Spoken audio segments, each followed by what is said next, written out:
For him to say that, I thought, is that Jimmy trolling or is that Jimmy serious?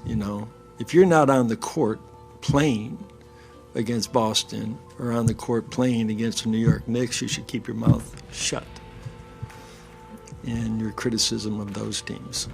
What's up, everyone? At this stage, you're likely aware of how the conflict began between Pat Riley and Jimmy Butler. During the opening round of last year's playoffs, Jimmy Butler remarked this, despite being sidelined. "If I were playing, Boston would be at home."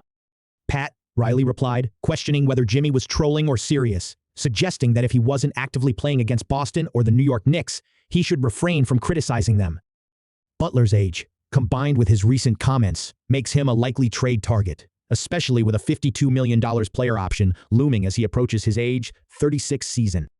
He doesn't align with the Miami Heat's future, particularly since they are unlikely to be playoff contenders this year. Jimmy expressed a desire to play for the Golden State Warriors, Houston Rockets, Phoenix Suns, and any team except the Memphis Grizzlies. Insiders believe the Phoenix Suns are the most probable team to acquire Butler, as they have another unhappy star in Bradley Beal, currently coming off the bench. However, Miami isn't interested in acquiring Beal in exchange for Butler. In our previous video, we suggested two potential trades that could enable the Miami Heat to facilitate this exchange, one of which involves Bradley Beal moving to the Chicago Bulls, while the other trade involved Bradley Beal moving to the Milwaukee Bucks, with the Miami Heat acquiring Chris Middleton in exchange and Jimmy Butler being sent to the Phoenix Suns. This speculation was intensified by the Phoenix Suns trading away their remaining 2031 first-round pick for several firsts that held much less value. The rationale behind considering it a win-win trade stemmed from the Utah Jazz believing their competitive window would lie between the late 2000s. Decides to show up. We start training camp. He comes 3 days after training camp start. We all think Jimmy about to practice. Like, Jimmy want a new contract. Jimmy want a new contract. We think Jimmy gonna practice. Jimmy ain't. Tibbs said, we're gonna scrimmage. Jimmy hop up. I'm playing. Starters. Jeff, Jimmy, Wig, Taj, Cat. Jimmy said, I ain't playing with them. Jimmy said, I'm playing with them. He picked the Bad News Bears. He like, I'm playing with them. We playing first game. Jimmy started talking to the GM. Everybody in the gym. Y'all better mother effing pay me. I'm like that. I'm like, he is nuts. Jimmy ain't scored at all. He just stealing the ball and passing to people, getting assists, just playing the right way. But he like doing everything. Time run out. They win. They beat us like 18-6, right? Y'all think that team can win without me? I'm him. Pay me. Right. He finally takes it off. He got the Timberwolves shirt on, but he cut the Minnesota out so it's just chest. Wow. He cut the Minnesota out the shorts. It's just shorts. Yeah. Hey, come on, let's go. Yeah, we talking crazy. Jimmy just darts to the locker room. I'm talking about run fast. Jimmy gone. we keep playing. We have practice for like another hour. We all showering. We go in the locker room. ESPN pop up. You know what time it is? Rachel Nichols and Jimmy Butler on TV. We like, what the? He like, yeah, I just killed them at practice and I think they all good players. We like, what? He came and killed us and dipped on y'all and did an interview at home. 20s and mid-2030s. Hence, they anticipate that the Phoenix Suns' 2031 first-round pick will be quite valuable. Conversely, the situation for Jimmy Butler and the Miami Heat deteriorated further as the Heat opted to suspend Jimmy Butler for 2 more games before declaring his suspension indefinite. This decision was something the Heat had to make, and eerily echoed a past incident involving Jimmy Butler. If you recall, when Jimmy Butler sought to leave the Minnesota Timberwolves, he was quite damaging. Jimmy said, "Hop up, I'm playing with the starters." Jeff replied, "Jimmy, I'm playing with them." He chose the Bad News Bears and all better pay me. I thought, this guy's insane. Despite not scoring at all, he was taking the ball and assisting others, just playing strategically. As time expired, they defeated us, like 18-6. Also cut the Minnesota part from his shorts. "Yeah, come on, let's go," he exclaimed. We were joking around as Jimmy dashed to the locker room. I'm talking about running fast. He was out of there. We continued practicing for about another hour, showered, and went to the locker room. Suddenly, ESPN came on, and there was Rachel Nichols with Jimmy Butler on screen. He exclaimed, "Yeah, I just dominated them at practice," and added, "They're all good players." We were shocked that he came in, dominated us, then just left to do an interview at home. Ultimately, we all know what happened next. Jimmy Butler got traded to the Sixers and later signed with the Miami Heat after 1 season. What's wild about this whole situation is Jimmy Butler once again led to the Miami Heat suspending him indefinitely, and this is precisely why this risk moving forward, sources informed ESPN. The Miami Heat understood what they were doing because nothing inflates Jimmy Butler's ego more than being told he's being benched, especially if he's already frustrated with the Heat. This is simply the latest example of Pat Riley undermining himself. The Miami Heat have consistently played hardball with some of the top stars in the NBA, whether it was being linked to a Donovan Mitchell trade during the summer of 2022, while refusing to give up their best assets, or more recently, during the summer of 2020.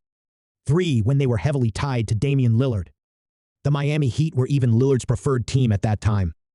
Given that Lillard wanted to join the Heat, they tried to play hardball throughout the entire period, waiting all summer to deal with the Portland Trail Blazers. It became so intense that the Trail Blazers were motivated not to trade Lillard to the Heat just to make a point. Jimmy Butler had even informed the organization that Lillard was his primary target during the offseason, so why didn't they make a deal for Damian Lillard despite numerous reports from Chris Haynes? The Heat were set to propose a deal focused on Tyler Herro, potentially involving Duncan Robinson and PX, while aiming to keep Caleb Martin out of trade talks, as reported by W. The Portland Trail Blazers were unimpressed with Miami's proposal that Lillard's sole desire was to play in Miami. Goodwin's approach led the NBA to issue a warning to both Lillard and other star players contemplating future trade demands, stating that severe penalties could follow if a player or agent hinted at the player neglecting their contractual obligations post-trade. Consequently, Joe Cronin, the general manager of the Trail Blazers, ceased communication with Goodwin in mid-September and resisted the notion of Lillard attending training camp. Lillard became frustrated with the stagnant negotiations and came to understand that the Trail Blazers were unwilling to engage with the Heat, while Pat Riley remained excessively focused on trying to outmaneuver every team in trade discussions. Consequently, teams are less inclined to trade with the Miami Heat.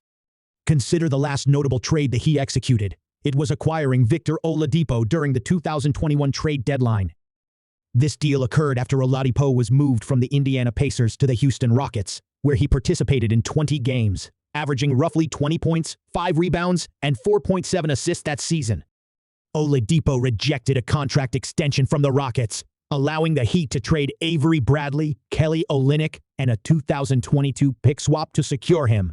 Fans mocked the Houston Rockets for being taken advantage of in this trade, as it was well known that Oladipo would join the Heat that offseason. Although it was likely the biggest blunder in Oladipo's career since he wouldn't see that level of financial offer again, it also highlighted Pat Riley's tendency to wait and potentially swindle the opposing team in major trades. Keep in mind that several star players such as Kyrie Irving and Kevin Durant expressed interest in joining the Miami Heat during the Brooklyn Nets' willingness to trade them, along with Donovan Mitchell in the 2022 offseason and Damian Lillard this past offseason. At this point, you might be questioning why this situation poses a nightmare for the Miami Heat. When you suspend your star player indefinitely, and he has only 1 year remaining on his contract, assuming he declines his player option, it creates complications. Which I doubt he will, as teams will realize you're eager to trade the star player, and there are just over 2 weeks left until the NBA part ways with him, and you won't receive the expected return for your star player. In this situation, I genuinely can't envision what a trade package for Jimmy Butler would entail. He's experiencing one of his least impressive seasons with the Miami Heat and has been a continual distraction to the team. He will be turning 36 in September, and whoever opts to trade for him will have to consider providing him a contract extension similar to Paul George's, a type of extension often given to NBA stars until they're in their late 30s or nearly 40. Considering what transpired with Paul George and the Philadelphia 76ers, a team may shy away from assuming that risk with Jimmy Butler. Therefore, they might end up giving away considerable assets for a player who could be a shadow of his former self in 2 years, may struggle to fit into your system, might fail to develop chemistry with teammates, and could ultimately jeopardize your future. In today's NBA with a new CB, failed trades carry significantly higher consequences. If you trade away first-round picks for a player who contributes nothing to your team, it can hinder your franchise for years. This is the challenging situation the Heat face, as they have diminished the value of Jimmy Butler, who is already in a precarious position, and they only have 9 days remaining to make a trade. Let me know in the comments below what you think the solution is, if you're a fan of the Miami Heat or Jimmy Butler. Do you appreciate Pat Riley's efforts, or are you frustrated with how he's building this roster? I'd love to hear your thoughts. Besides that, I'm your boy Hoop Hub, and I'm signing off until our next upload.